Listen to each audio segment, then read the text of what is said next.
Commissioner, Mr. President, I rise again, I am afraid, to make the same old hoary speech that I have been making here for several years, and that is, it is my opinion that you do not really understand the concept of banking. All the banks are broke.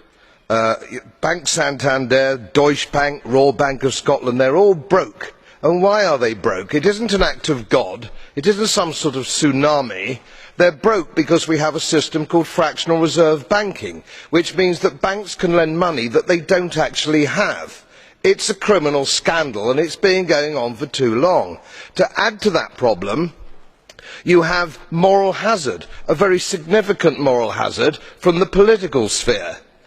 And most of the problem starts in politics and central banks, which are part of the same political system.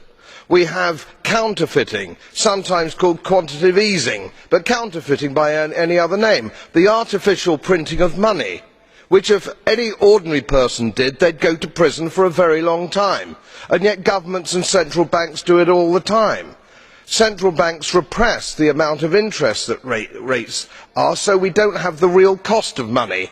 And yet we blame the real retail banks for manipulating LIBOR. The sheer effrontery of this is quite astonishing. It's central banks that manipulate interest rates, Commissioner.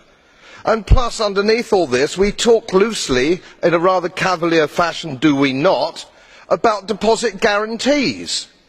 So when banks go broke through their own incompetence and chicanery, the taxpayer picks up the tab.